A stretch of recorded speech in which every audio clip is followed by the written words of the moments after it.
कलाम academy का तृतीय श्रेणी अध्यापक भर्ती परीक्षा level 2 science math minor test है 6 28/9/2025 को पेपर सॉल्यूशन करेंगे आज, जिसका पहला प्रश्न होगा निम्नलिखित ताप विद्युत संयंत्र अवस्थिति में से असुमेलित युग्म की पहचान कीजिए। हाइड्रा परियोजना बीकानेर, बदेसर परियोजना बाड़मेर, नेवली परियोजना बारा, काली सिंध परियोजना झालावाड़। तो नेवली परियोजना बारा की नहीं, ये बीकानेर में है। ऑप्शन नंबर 3 से हो जाएगा। प्रश्न नंबर 2 है नवीन और नवीकरणीय ऊर्जा मंत्रालय के अनुसार राजस्थान में सौर ऊर्जा की संभावना क्षमता कितनी है। Option number 3 142 gigawatt. तीसरा प्रश्न है हाइब्रिड वार्षिकी मॉडल के तहत राजस्थान के किस विभाग द्वारा सरकारी भवनों पर रूफटॉप सोलर स्थापित किए जाएंगे। ऑप्शन नंबर 2 राजस्थान अक्षय ऊर्जा निगम लिमिटेड के द्वारा रूफटॉप सोलर स्थापित किए जाएंगे। प्रश्न नंबर 4 है राजस्थान में पवन ऊर्जा के संदर्भ में निम्न में से असत्य कथन चयन कीजिए। पहला है नाइव के अनुसार राजस्थान में 150 मीटर की ऊंचाई पर अनुमानित पवन ऊर्जा क्षमता 284 गीगावाट है। ये बात सही है। अमर सागर परियोजना राज्य की पहली पवन ऊर्जा परियोजना है। ये बात भी सही है। राज्य की पहली पवन ऊर्जा नीति 2012 में घोषित की गई। ये बात भी सही है। चौथा है राज्य में ग्रीन एनर्जी कॉरिडोर के अंतर्गत चित्तौड़गढ़, अजमेर, जोधपुर, जैसलमेर तथा बीकानेर जिला शामिल है। ये बात गलत हो जाएगी, इसमें जैसलमेर की जगह नागौर जिला होगा, यानी ऑप्शन नंबर 4 असुमेलित हो जाएगा, बाकी सारा सही है। पांचवा है राजस्थान एकीकृत स्वच्छ ऊर्जा नीति 2024 द्वारा 2030 तक राज्य में प्रतिवर्ष कितना हरित हाइड्रोजन उत्पादन का लक्ष्य रखा है। 2000 किलोवाट टन का। ऑप्शन नंबर 2 सही हो जाएगा। अगला छठा प्रश्न है इंदिरा गांधी नहर की निम्न में से कौन सी शाखा पर विद्युत गृह स्थापित नहीं किया गया।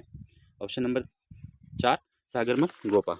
इसमें ऑप्शन नंबर 4 होगा, 3 नहीं होगा, 4 होगा सागरमल गोपा। अगला है राजस्थान में केंद्र सरकार के उपक्रम राष्ट्रीय ताप विद्युत निगम एनटीपीसी द्वारा गैस आधारित ताप विद्युत संयंत्र कहाँ स्थापित किया जा रहा है। कहाँ? बारा में। ऑप्शन नंबर 3 सही हो जाएगा। अगला प्रश्न है दिसंबर 2024 तक राजस्थान में ऊर्जा उत्पादन का सही अवरोही क्रम क्या है। पहला तापीय, सौर, पवन, गैस। ऑप्शन नंबर 3 से हो जाएगा। पहला तापीय होगा, लगभग 57.8% ऊर्जा उत्पादन होता है। फिर सौर, पवन और गैस। नवा प्रश्न है निम्न में से कौन सा सुपर स्टेशन ताप विद्युत संयंत्रों में सर्वाधिक क्षमता वाला ताप विद्युत संयंत्र है। ऑप्शन नंबर 4 सूरतगढ़ हो जाएगा, लगभग 2400 के आसपास मेगावाट संयंत्र करता है। 10वां प्रश्न है निम्नलिखित में से कौन सा सोलर पार्क जैसलमेर में स्थित नहीं है। बोडाना है, नोक है, बतागढ़ है, धुनिया नहीं है। धुनिया कहाँ है? ये जोधपुर में स्थित है। अगला प्रश्न 11वां राजस्थान में नहर पर बना प्रथम सोलर पावर प्लांट राज्य के कौन से स्थान पर स्थापित किया है। मेनावली। ऑप्शन नंबर 1 सही हो जाएगा। 12वां प्रश्न है नई सौर ऊर्जा नीति 2019 के तहत राजस्थान को वर्ष 2024-25 कितने गीगावाट सौर ऊर्जा उत्पादन का लक्ष्य रखा है। 30 गीगावाट। कितना? 30 गीगावाट सौर ऊर्जा उत्पादन का लक्ष्य रखा है नई सौर ऊर्जा नीति 2019 के अनुसार। 13वां प्रश्न है राजस्थान में biomass and waste to energy नीति कब जारी की गई। 29 सितंबर 2023 को। ऑप्शन नंबर 4 से हो जाएगा।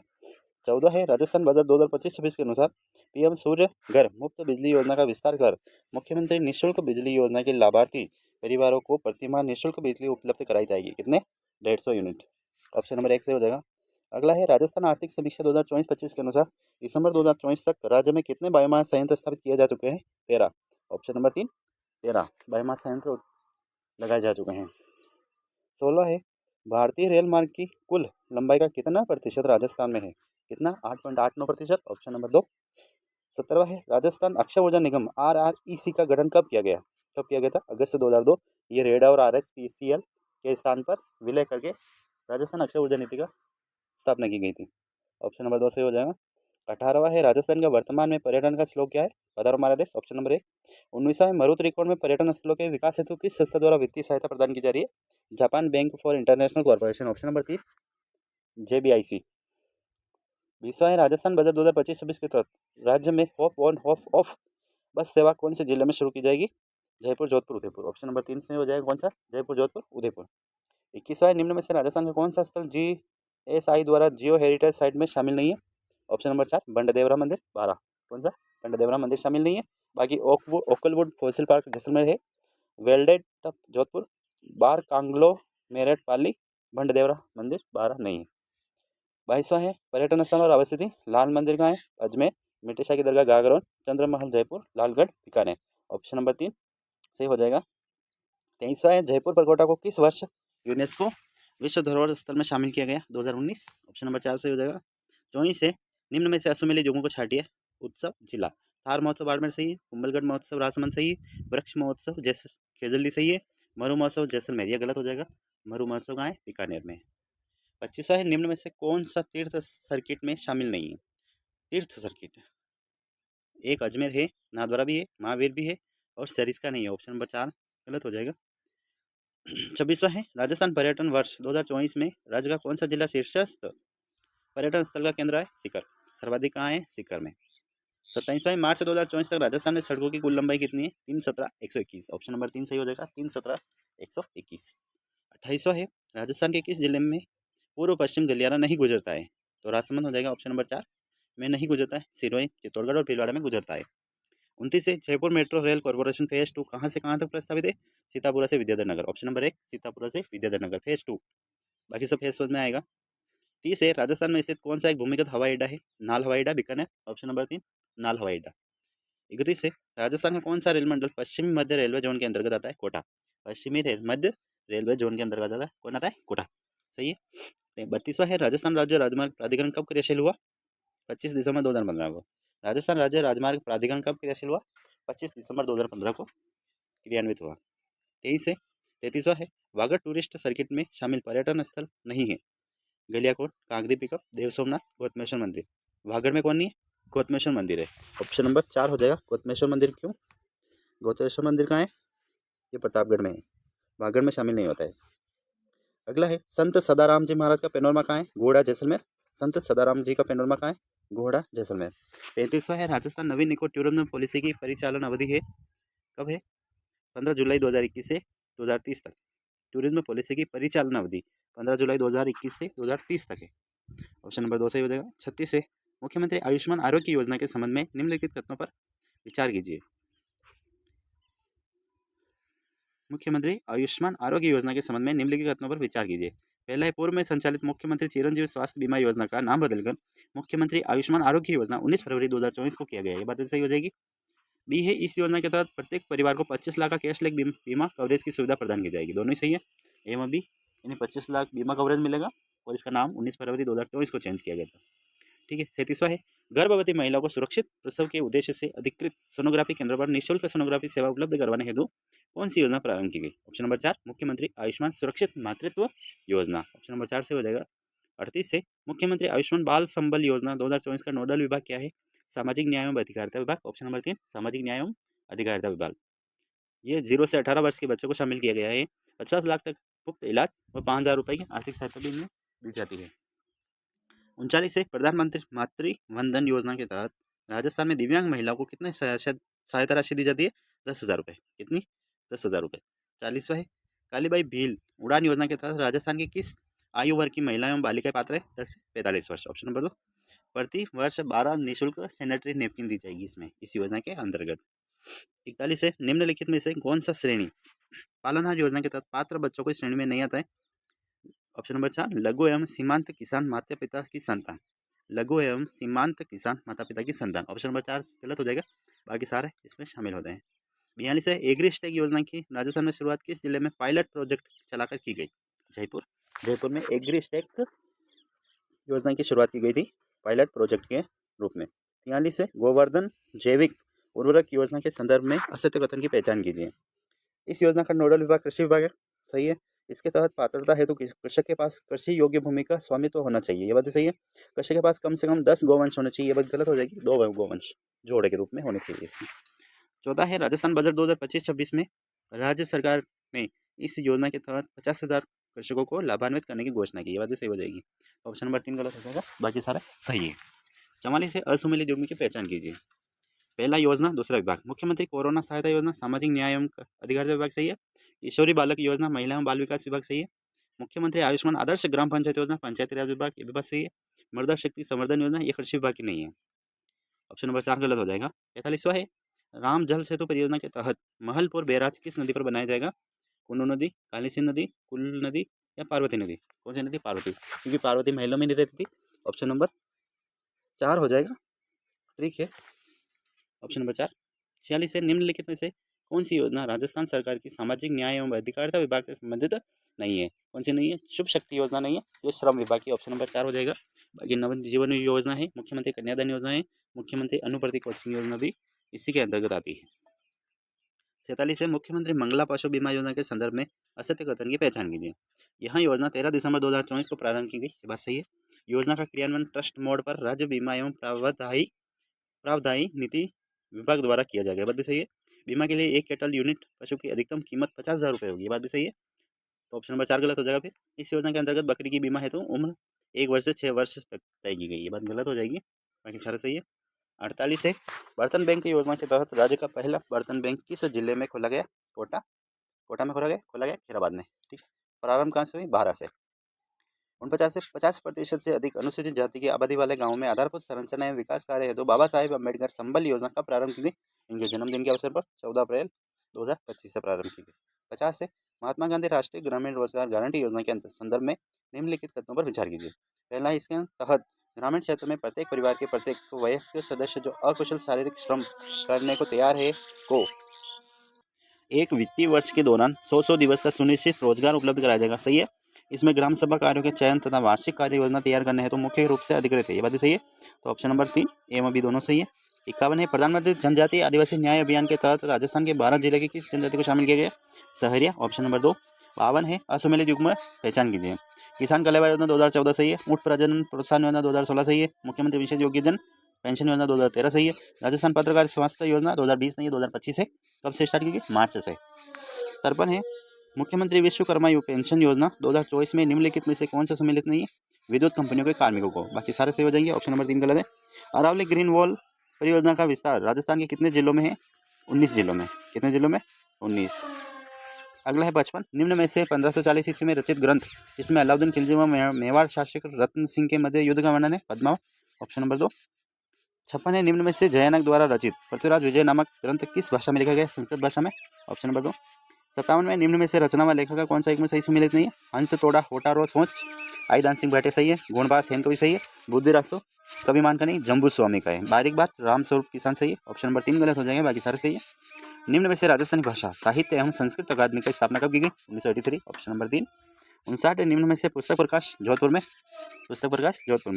60 है पीयर रिव्यू अभियान के संबंध में निम्नलिखित कथनों पर विचार कीजिए। पहला है यह अभियान सुपोषित ग्राम पंचायत अभियान के प्रभावी क्रियान्वयन में प्रगति मूल्यांकन हेतु आयोजित किया गया, सही है।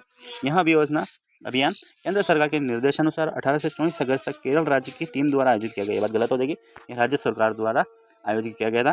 यह अभियान राजस्थान के चयनित 16 जिलों में चलाया गया, ये बात सही हो जाएगी। तो ऑप्शन नंबर ए व सी सही है, बी गलत हो जाएगा, ऑप्शन नंबर 1। 61 है 18 अगस्त 2025 तक मिशन हरियाला राजस्थान अभियान 2.0 के तहत राजस्थान के सर्वाधिक वृक्षारोपण किस विभाग द्वारा किए गए? वन विभाग, ऑप्शन नंबर 3। 62 है विश्वकर्मा युवा उद्यमी प्रोत्साहन योजना के संबंध में निम्नलिखित कथनों पर विचार कीजिए। यह योजना युवाओं को स्वावलंबी व रोजगार के अवसर उपलब्ध करवाने के उद्देश्य से बनाई गई है, ये बात गलत है। यह युवाओं के आत्मनिर्भर और रोजगार योग्य बनाने हेतु की गई है। फिर इस योजना के अंतर्गत 18 से 35 वर्ष आयु वर्ग के लाभार्थी पात्र होंगे, ये बात गलत है। इसमें 21 से 40 वर्ष वाले आयु वर्ग वाले लाभार्थी शामिल होंगे। तथा सी इस योजना के अंतर्गत अधिकतम 5 करोड़ रुपए तक के ऋण 8% ब्याज तक अनुदान की दिया जा रहा है, बात गलत है। 5 करोड़ नहीं है, इसमें 5 लाख रुपए तक है और 100% ब्याज मुक्त होगी। तो इसमें कौन सा गलत है? बी व सी, ऑप्शन नंबर 3 ए सही हो जाएगा, बी व सी सही है। 63 है 28 अगस्त 2025 को राज्य की स्वयं सहायता समूह की महिला सदस्यों शिल्पकारों व लघु उद्यमियों को उनके उत्पादों व कौशल प्रदर्शन हेतु मंच प्रदान किए जाने हेतु किन दो संस्थानों के मध्य एक गैर वित्तीय समझौते पत्र हुए हैं? राजविका और कानफेड, ऑप्शन नंबर 2। अगला है हाल ही में राजस्थान सरकार ने 7वें वित्त आयोग के अध्यक्ष किसे नियुक्त किया है? अरुण चतुर्वेदी, ऑप्शन नंबर 2 सही हो जाएगा। 65 है 16 से 30 अगस्त तक कजाकिस्तान में आयोजित 16वीं एशियन शूटिंग चैंपियनशिप के जूनियर वर्ग में राजस्थान के किस खिलाड़ी ने 3 स्वर्ण पदक जीते? Anant Singh Naruka, option number 1। 66 है निम्न में से असम्मिलित युग्मों की पहचान कीजिए। निगमन विधि अरस्तु, आगमन विधि भी अरस्तु की है, तो ऑप्शन नंबर 2 गलत हो जाएगा। जॉन कैनेडी दे रखा है इसने। प्रश्नावली विधि सर फ्रांसिस गेल्टन, पर्यवेक्षित अध्ययन विधि डेजी मॉर्विल जॉन, सही है, ऑप्शन नंबर 2 गलत हो जाएगा। 67 है किस विधि में निम्नलिखित विशेषता है? यह विधि उच्च स्तर की कक्षाओं के लिए उपयोगी है। शिक्षक निर्धारित समय में अधिक विषय वस्तु प्रेषित कर सकता है। विद्यार्थियों के एक बड़े समूह को एक साथ अनुदेशन प्रदान किया जा सकता है, ऑप्शन नंबर 3 व्याख्यान विधि है, बाकी सारे सही है। 68 है किस विधि में निम्नलिखित विशेषता है? यह विधि देखो सुनो समझो के सिद्धांत पर आधारित है। यह करके सीखने के सिद्धांत की उपेक्षा करती है। यह निरीक्षण एवं अवलोकन उन्मुख विधि है, ऑप्शन नंबर 3 प्रदर्शन विधि के बारे में विशेषता है। अगला है, निम्न में से समस्या समाधान विधि के किस सोपान में संग्रह किए गए आंकड़ों का अर्थ निकाला जाता है एवं उनमें आपसी संबंधों को ज्ञात किया जाता है? तो आंकड़ों का विश्लेषण, ऑप्शन नंबर 3। सितर है, विश्लेषण विधि तर्क केंद्रित एवं मनोवैज्ञानिक विधि है, सही बात है। इस विधि के विद्यार्थियों को अपनी मानसिक शक्तियों का उपयोग करके करने का पूर्ण अवसर मिलता है तथा उनकी तर्क शक्ति और विचार शक्ति, कल्पना शक्ति और विवेक शक्ति का विकास करने में यह विधि बहुत लाभदायक है। ऑप्शन नंबर 2 ए व बी दोनों सही है, बी ए की सही स्पष्टीकरण करता है, तो ऑप्शन नंबर 2 सही हो जाएगा। 71 है, संश्लेषण विधि के संदर्भ में निम्न में से असत्य कथन का चयन कीजिए। तो यह स्मृति केंद्रित है, सही है। यह मनोवैज्ञानिक के नियमों को प्रतिकूल तार्किक क्रम की विधि है, यह बात भी सही है। इसमें आगमन तर्क का प्रयोग होता है, यह बात गलत हो जाएगी। यह विधि परिकल्पनाओं से शुरू होकर निष्कर्ष पर समाप्त होती है, यह बात भी सही है। तो ऑप्शन नंबर 3 गलत हो जाएगा, बाकी सारे सही है। 72 है, निम्न में से अनुसंधान विधि के सिद्धांत है कौन से हैं? सारे सही हो जाएंगे। करके सीखने का सिद्धांत है, उपयोगिता का सिद्धांत है, स्वतंत्रता का सिद्धांत है, तार्किक चिंतन एवं अंतर्दृष्टि का सिद्धांत है, वहाँ वैज्ञानिकता एवं मनोवैज्ञानिकता का सिद्धांत है, तो ऑप्शन नंबर सारे सही हो जाएंगे। Option number 4। 73 निम्न में से निगमन विधि में प्रयुक्त होने वाला शिक्षण सूत्र नहीं है, ऑप्शन नंबर 3 सूक्ष्म से स्थूल की ओर, ये नहीं होगा, बाकी सारे हो जाएंगे। 74 रेखित अभिकर्मित अनुदेशन, BF स्किनर। शाखीय, शाखाओं पर कौन बैठता है? क्राउड, क्राउड यानी कोआ। ऑप्शन नंबर 1 मैथेटिक्स, मैथेटिक्स गिलबर्ट की है। कंप्यूटर सह में क्या हो जाएगा? लॉरेंस स्टूलोरो, तो ऑप्शन नंबर 4 मिलान करना था। 75 अभिकर्मित अनुदेशन के प्रकार एवं उनके प्रमुख लक्ष्यों के संदर्भ में निम्नलिखित में से कौन सा युग्म संगत है? उपरोक्त सभी संगत है। रेखीय अभिकर्मित अनुदेशन पाठ्य वस्तु पर स्वामित्व प्राप्त करता है। शाखीय अभिकर्मित अनुदेशन निदान एवं उपचार करता है। अवरोह अभिकर्मित अनुदेशन व्यवहार परिवर्तन करता है, ऑप्शन नंबर 4 चारों सही हो जाएंगे। 76 निम्न में से कौन सी विधि में शिक्षक द्वारा कक्षा तथा छात्रों के एक वर्ग का उस समय निरीक्षण किया जाता है जब वे अपनी डेस्कों या मेजों पर कार्य करते हैं? ऑप्शन नंबर 1 पर्यवेक्षित अध्ययन विधि हो जाएगा इसका आंसर। 77 किस विधि में निम्नलिखित विशेषता है? यहाँ अवलोकन से शुरू होती है, यहाँ परिकल्पना विकास की ओर ले जाती है, यह विशिष्ट से सामान्य की ओर बढ़ती है, यह खोज की विधि है। ऑप्शन नंबर 1 आगमन विधि हो जाएगा। कौन सी विधि है? आगमन विधि। 78 निम्नलिखित में से कौन सा आगमन विधि से संबंधित नहीं है? अमूर्त से मूर्त, अनुभव से तर्क, विशिष्ट से सामान्य, उदाहरण से सामान्य। ये दोनों है, अनुभव से तर्क भी है, केवल एक नहीं, अमूर्त से मूर्त नहीं होगा, इसमें मूर्त से अमूर्त होगा, क्योंकि उदाहरण से अपन सूत्र ज्ञात करते हैं। तो उदाहरण तो मूर्त हो जाएंगे और अमूर्त ज्ञात करना क्या हो जाएगा? अमूर्त हो जाएगा, तो ऑप्शन नंबर 1 गलत है, बाकी सारे सही है।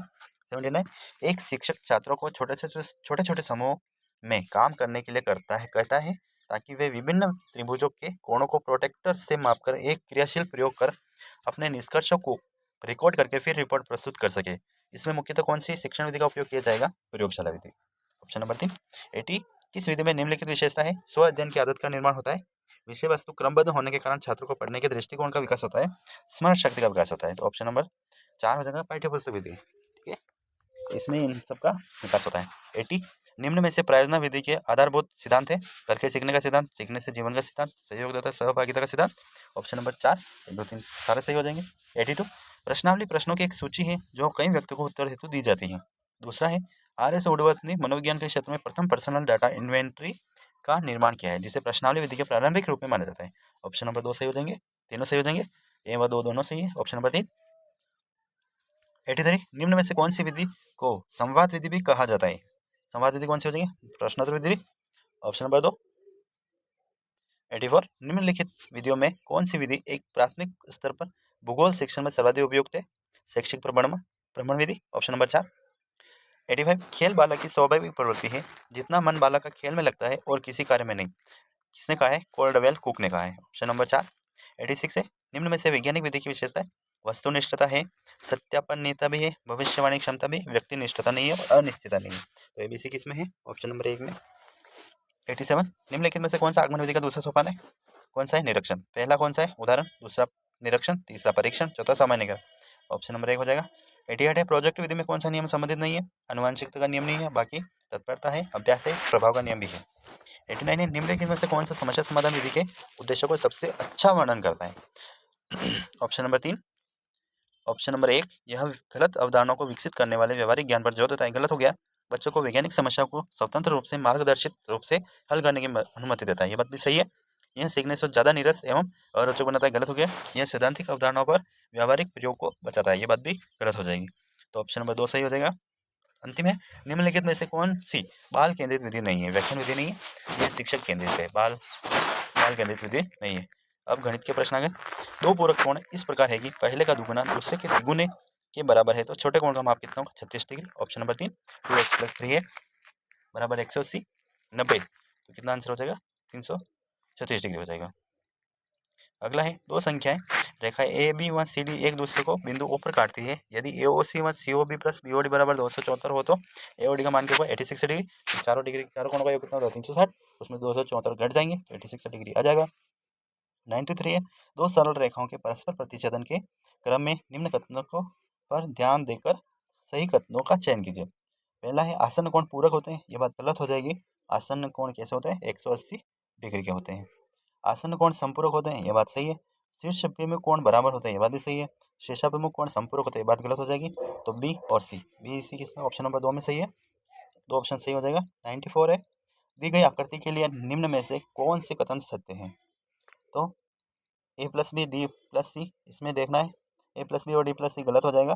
ए प्लस बी प्लस सी ई 180 डिग्री, ये बात सही है। बी प्लस ए बराबर सी प्लस सी, ये बात भी सही है। तो ऑप्शन नंबर 4 2 में 3 सही है, बाकी सारे गलत हो जाएंगे। अगला प्रश्न है 95 यदि दो समांतर रेखा को एक तिर्यक रेखा काटती हो वह तिर्यक रेखा के एक और वाले दो अंतर कोण 2:3 के अनुपात में हो तो बड़े कोण का मान कितना होगा 108 डिग्री। Option number 4। 96 से दी गई आकृति में ए बी पैरेलल है सी डी हो तो एक्स का मान कितना होगा 30 डिग्री। 97 दिए गए चित्र में यदि रेखा L1 L2 समांतर है तो एक्स का मान कितना होगा 85 डिग्री। Option number 2। 98 दी गई आकृति में यदि रेखा L1 समांतर है L2 हो तो x प्लस वाई का मान w प्लस जेड के पदों में, तो ऑप्शन नंबर क्या हो जाएगा 2 180 बराबर w प्लस जेड। 99 दिए गए चित्र में यदि O वृत्त का केंद्र है तो x का मान कितना होगा 30 डिग्री, क्योंकि परिधि पर बना कोण का केंद्र पर बने कोण का आधा होता है। तो केंद्र पर बना कोण कितना 60 है तो परिधि पर कितना हो जाएगा 30 डिग्री। 100 है दिए गए चित्र में यदि L समांतर M हो तो x का मान कितना होगा 105 डिग्री। 101 में निम्न में से कौन सा कथन सत्य है, यदि दो कोणों के मापों का योगफल 180 डिग्री हो तो वे एक दूसरे के समपूरक होते हैं, सही है। ऋजु सरल कोण की माप 180 डिग्री होता है, ये बात भी सही है। वृत्त कोण का माप सदैव 90 डिग्री से अधिक तथा 180 डिग्री से कम होता है, ये बात गलत हो जाएगी। 180 से अधिक और 360 के बीच में होता है। यदि दो कोणों का माप का योग 90 डिग्री हो तो वे एक दूसरे के कोटिपूरक कोण कहलाते हैं, ये बात भी सही हो जाएगी। ऑप्शन नंबर 3 गलत है, बाकी सारे सही है। प्रश्न 102 जब दो समांतर रेखाओं को एक तिर्यक रेखा काटती है तब निम्न में से सत्य कथन। तो एकांतर कोण आपस में बराबर होते हैं, सही बात है। संगत कोण आपस में बराबर होते हैं, ये बात भी सही है। तिर्यक छेदी रेखा के एक ही ओर बने अंतर कोणों का युग्म संपूरक होता है, ये बात भी सही है। चौथा है तिर्यक छेदी रेखा के एक ही ओर बने बाह्य कोणों का युग्म संपूरक होता है, संपूरक नहीं होता है, क्या होता है बराबर होता है। तो ऑप्शन नंबर 1 2 3 सही हो जाएगा, बाकी गलत हो जाएंगे। 103 क्या कहता है, यदि एक त्रिभुज के तीनों कोणों में से एक कोण सबसे छोटे कोण से दुगुना तथा दूसरा कोण सबसे छोटे कोण का तिगुना है तो त्रिभुज होगा। माना कि छोटा कोण क्या हो जाएगा x, तो दूसरा कोण क्या हो जाएगा दुगुना 2x, और बाकी एक x है ही छोटा, तो तीसरा कोण कितना है 3x, तो 3x स्क्वायर, इसका हिस्सा गुना इसका हिस्सा गुना और इसका हिस्सा गुना 3:1:2, तीनों को जोड़ेंगे 6x बराबर त्रिभुज के तीनों कोणों को 180, 6x बराबर 180, तो x बराबर कितना हो जाएगा 30 डिग्री। तो 30 डिग्री हो जाएगा तो एक में मान रखेंगे 3x स्क्वायर, तो 3x का मान कितना होगा 3 3 9, यानी एक कोण 90 डिग्री हो जाएगा, तो क्या हो जाएगा ये समकोण त्रिभुज हो जाएगा एक। अगला प्रश्न है 104 दिए गए चित्र में QPR का अर्धक PS है तथा PT भुजा QR पर लंबे है, तो TPS कितना होगा 1/2 Q minus R। Option number 1 हो जाएगा। अगला ऑप्शन नंबर 1 होगा, इसमें क्या होगा 1 होगा।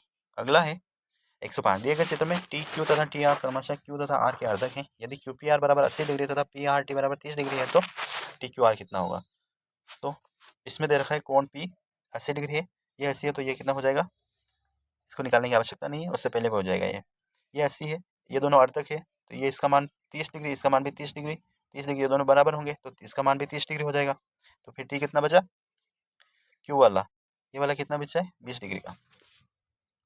106 दिए गए चित्र में यदि ए बी समानुपाती समांतर है डी तो बी ए सी बराबर 35 डिग्री तथा सी डी बराबर 35 डिग्री, तो 92 आंसर हो जाएगा ऑप्शन नंबर 4। 107 है यदि ए बी सी सर्वांग है त्रिभुज पी क्यू आर के तब ए बी सी त्रिभुज आर पी क्यू के सर्वांग नहीं है, तो निम्न में से कौन सा कथन सत्य होगा, सत्य नहीं होगा, पी सी बराबर पी क्यू, ऑप्शन नंबर 1। अगला प्रश्न है 108 त्रिभुज एबीसी में वह त्रिभुज पी क्यू आर में ए बी बराबर क्यू पी कोण बी बराबर कोण पी तथा बी सी बराबर पी आर हो तो इन त्रिभुजों की सर्वांग क्षमता किस नियम के सिद्धांत पर सत्यापित होगी, एस ऑप्शन नंबर 1। 109 एक समांतर चतुर्भुज के विकर्ण AC बराबर BC बिंदु O पर प्रतिच्छेदित करते हैं। यदि AC बराबर 6.8 सेंटीमीटर तथा BD बराबर 5.6 सेंटीमीटर हो तो OD बराबर कितना होगा BD/2 यानी 2.8 सेंटीमीटर। 110 किसी समांतर चतुर्भुज के चारों कोणों के अर्धक से बनी आकृति क्या होगी? आयत होती है। 111 त्रिभुज की माध्यिका त्रिभुज को दो बराबर समान क्षेत्रफलों के त्रिभुजों में विभाजित करती है। ऑप्शन नंबर 4 से हो जाएगा। 112 है उस जीवा की लंबाई ज्ञात करो जिसकी 13 सेंटीमीटर त्रिज्या वाले वृत्त के केंद्र से दूरी 5 है, तो 12 सेंटीमीटर हो जाएगी। ऑप्शन नंबर 3 24 सेंटीमीटर होगी। कितना? 24। ऑप्शन नंबर एक, प्रश्न नंबर 113 5 सेंटीमीटर तथा 3 सेंटीमीटर त्रिज्या वाले दो वृत्तों के केंद्रों के मध्य की दूरी 4 सेंटीमीटर है। उभयनिष्ठ स्पर्श रेखाओं की संख्या कितनी होगी? 2। ऑप्शन नंबर 2 सही हो जाएगा। 114 यदि एक वृत्त की एक जीवा उसकी त्रिज्या के बराबर है तो जीवाओं द्वारा वृत्त की लघुचाप पर स्थित किन्हीं भी बिंदुओं पर बनाए गए कोण कितना होगा? Option number 2 150 degree. 150 115 दिए गए चित्र ओ वृत्त का केंद्र है। चाप बीसीडी द्वारा वृत्त के केंद्र पर आंतरिक कोण 140 डिग्री है। यदि बीसी को बिंदु बी तक बढ़ाया जाता है तो डीसीबी कितना होगा? 110 डिग्री। ऑप्शन नंबर 2 116 है निम्न में से सत्य कथन है। ऐसा बहुभुज जिसका प्रत्येक कोण 180 डिग्री से छोटा हो उत्तल बहुभुज कहलाता है। सही है। ऐसा बहुभुज जिसका कम से कम एक कोण 180 डिग्री से बड़ा हो अवतल बहुभुज कहलाता है। बात भी सही है। उत्तल बहुभुज की प्रत्येक विकर्ण बहुभुज के अभ्यंतर में स्थित होती है। यह बात भी सही है। अवतल बहुभुज में विकर्ण अभ्यंतर और बहिर्भाग दोनों में होते हैं। 4 भी सही है। ऑप्शन नंबर 4 हो जाएगा सही। 117 समअष्टक का प्रत्येक बाह्य कितना होगा? 45 डिग्री। 360/8। 118 एन भुजा वाले समबहुभुज का प्रत्येक अंतःकोण का मान n-2 180/n। ऑप्शन नंबर 2 सही है। 119 चित्र में डी पैरेलल है बीसी के, तो एडी बराबर 4 सेंटीमीटर, डीबी बराबर 6 सेंटीमीटर, तो एई बराबर 5 सेंटीमीटर हो तो इसी बराबर कितना होगा? 7.5 सेंटीमीटर। 4/6 बराबर 5/x 30/4 तो 7.5। 120 है त्रिभुज एबीसी और त्रिभुज पीक्यूआर में ए बी बराबर पी क्यू कोण बी बराबर कोण क्यू है तब निम्नलिखित में कौन सा कथन सत्य? त्रिभुज एबीसी और त्रिभुज पीक्यूआर सर्वांग समय। ऑप्शन नंबर 2 है त्रिभुज एबीसी और त्रिभुज पीक्यूआर समरूप है। ऑप्शन नंबर 3 त्रिभुज एबीसी और त्रिभुज पीक्यूआर समरूप नहीं है। ऑप्शन नंबर 4 त्रिभुज एबीसी और त्रिभुज पीक्यूआर समरूप हो सकते हैं अथवा नहीं भी हो सकते। ऑप्शन नंबर 4 से हो जाएगा। इससे स्थिति संपूर्ण स्पष्ट नहीं हो रही है। 121 साइंस से प्रारंभ करते हैं। निम्नलिखित में से सत्य कथन कथनों का चयन कीजिए। पहला प्रश्न है प्रकाश तरंगे अनुप्रस्थ प्रकृति की होती है। सही है। प्रकाश तरंगे विद्युत चुंबकीय तरंगे होती है। बात सही है। तीसरा है प्रकाश तरंगों के संचरण के लिए माध्यम की आवश्यकता होती है। ये बात गलत हो जाएगी। इस माध्यम की आवश्यकता नहीं होती है, तो ऑप्शन नंबर 1 हो जाएगा। 1 व 2 दोनों सही है। 122 से निर्वात में प्रकाश तरंगों का वेग दिया जाता है 1/√μ0 इप्सिलॉन डॉट। ऑप्शन नंबर 4 सही हो जाएगा। 123 फोटोन की ऊर्जा होती है 1 व 2 दोनों सही है। ई बराबर एच म्यू और ई बराबर एच सी अपन लैम्बडा। 124 प्रकाश के परावर्तन के लिए निम्न कथनों पर विचार कीजिए। आपतन कोण व परावर्तन कोण का मान सदैव बराबर होता है। सही है। दूसरा आपतन कोण परावर्तित किरण तथा अभिलंब तीनों परस्पर लंबवत तल में स्थित होते हैं। ये बात भी सही। ए व बी दोनों सही। Option number 3। 125 से निम्न कथनों पर विचार कर सही कथन या कथनों का चयन कीजिए। पहला है समतल दर्पण की फोकस दूरी अनंत होती है। सही है। दूसरा है समतल दर्पण से बना प्रतिबिंब का आकार बीम के समान होता है। ये बात गलत हो जाएगी। बीम का आधा होता है। समतल दर्पण से बनने वाला प्रतिबिंब वास्तविक एवं सीधा होता है। ये बात भी सही है। ऑप्शन नंबर 1 सही हो जाएगा। 1 व 2 दो सही है, बाकी गलत हो जाएंगे। 126 एक अवतल दर्पण की फोकस दूरी 10 सेंटीमीटर है तो उसकी वक्रता त्रिज्या कितनी होगी? आर बराबर 12 तो कितनी हो जाएगी? 20 सेंटीमीटर। Option number 2। 127 जब कोई वस्तु यू चाल से समतल दर्पण की ओर गति करती है तो वस्तु के सापेक्ष प्रतिबिंब की चाल कितनी होगी? 2u। Option number 2। 128 एक समतल दर्पण पर आपतित प्रकाश किरण के लिए परावर्तित कोण 45 डिग्री है तो आपतन कोण कितना होगा? Option number 3 45 degree. आपतन कोण और परावर्तन कोण बराबर होते हैं। 129 तीन माध्यम एबीसी के अपवर्तनांक क्रमशः 1.44 1.47 तथा 1.3 है तो किस माध्यम में प्रकाश की चाल अधिकतम होगी? 1.3। ऑप्शन नंबर माध्यम सी में होगी। 130 एक वस्तु अवतल दर्पण के सामने वक्रता केंद्र सी एवं फोकस एफ के बीच में रखी गई है तो वस्तु के प्रतिबिंब की स्थिति क्या होगी? वक्रता केंद्र और अनंत के बीच में। ऑप्शन 50 से हो जाएगा। 131 पानी से भरे टब में रखी पेंसिल का टेढ़ा दिखाई देना प्रकाश का अपवर्तन का उदाहरण है। Option number 2। 132 एक उत्तल लेंस की फोकस दूरी 20 सेंटीमीटर है तो उसकी क्षमता कितनी होगी? 5D। Option number 3। 133 कथन फर्स्ट वाहन के अग्र दीपों में अवतल दर्पण का प्रयोग किया गया है। ऑप्शन नंबर 2 न्यूटन की परावर्तक दूरदर्शी में अवतल दर्पण का प्रयोग करता है। ये बात भी सही, यानी 1 व 2 दोनों सही है। Option number 3। 134 एक उत्तल लेंस की क्षमता डी तथा दूसरे उत्तल लेंस की क्षमता 2D है तो दोनों उत्तल लेंस के संयोजन की तुल्य क्षमता कितनी होगी? 3D। Option number 3। 135 दर्पण एक्स वाहनों के पार्श्व में ड्राइवर को पीछे के ट्रैफिक को देखने के लिए लगाया जाता है तो उस दर्पण एक्स तथा इससे बनने वाला प्रतिबिंब के लिए सत्य कथन। दर्पण एक्स अवतल दर्पण है तथा इससे बना प्रतिबिंब आभासी सीधा और छोटा होता है। ये बात गलत है। ऑप्शन नंबर 2 दर्पण एक्स उत्तल दर्पण है तथा इससे बना प्रतिबिंब आभासी सीधा और छोटा होगा। ऑप्शन नंबर 2 सही हो जाएगा। कौन सा दर्पण होता है? उत्तल दर्पण पश्च दर्पण में। 136 एक वस्तु को 15 सेंटीमीटर वक्र त्रिज्या वाले उत्तल दर्पण के सामने 6.5 सेंटीमीटर दूरी पर रखा गया है। चिन्ह परिपाटी के अनुसार सही विकल्प का चयन कीजिए। तो माइनस का 6.5 सेंटीमीटर, यू बराबर ए बराबर 7.5 सेंटीमीटर होगा। Option number 3। 137 एक वस्तु उत्तल लेंस के सामने अनंत तथा 2f के बीच रखी गई है, तो इससे बनने वाले प्रतिबिंब की स्थिति f2 और 2f2 के बीच में। ऑप्शन नंबर 2 सही हो जाएगा। 138 प्रकाश की किरण 6 mm मोटी कांच की पट्टिका पर लंबवत आपतित होती है। प्रकाश किरण को पट्टिका को पार करने में लगा समय होगा यदि कांच का अपूर्णांक 1.5 हो तो। ऑप्शन नंबर 4 3 × 10 की पावर -11 सेकंड। 139 अवतल लेंस के सामने एक वस्तु को अनंत पर रखा गया है, तो प्रतिबिंब की स्थिति क्या होगी f2 और ध्रुव के बीच में। ऑप्शन नंबर 1 फोकस f2 पर होगा। ऑप्शन नंबर 1 से हो जाएगा f2 पर। एक वस्तु को अनंत पर रखा गया है और प्रतिबिंब कहाँ बनेगा f2 पर। 140 ध्वनि तरंग की प्रबलता निर्भर करती है आयाम पर। 141 10 सेंटीमीटर फोकस दूरी के उत्तल तथा 15 सेंटीमीटर फोकस दूरी के अवतल लेंस के संपर्क में रखा गया तो संयोजन की तुल्य फोकस कितना होगा 30 सेंटीमीटर। 1/10 30 सेंटीमीटर होगा। 142 है निकट दृष्टि दोष के निवारण अवतल लेंस से होता है। 143 एक व्यक्ति +2.25D क्षमता के लेंस का उपयोग चश्मे में करता है, तो व्यक्ति किस नेत्र से पीड़ित होगा दूर दृष्टि दोष से। 144 एक वस्तु 50 हर्ट्ज की आवृत्ति से कंपन कर रही है, तो इसका आवर्तकाल कितना होगा 0.02 सेकंड। Option number 3 1/t। 145 कौन सी घटना ध्वनि तरंगों से संबंधित नहीं है, अपवर्तन नहीं, ध्रुवण की घटना ध्वनि से नहीं, प्रकाश से संबंधित है। 146 ध्वनि तरंगों का वेग सर्वाधिक ठोस में होगा, प्रकाश का निर्वात में। 147 निम्नलिखित कथनों पर विचार कीजिए। ध्वनि तरंगे यांत्रिक तरंगे हैं जिसके संचरण के लिए माध्यम की आवश्यकता होती है। सही है। प्रकाश तरंगे विद्युत चुंबकीय तरंगे होती हैं जो निर्वात में भी गति करती है। सही है। ऑप्शन नंबर 1 और 2 दोनों सही है, तो ऑप्शन नंबर 3 हो जाएगा।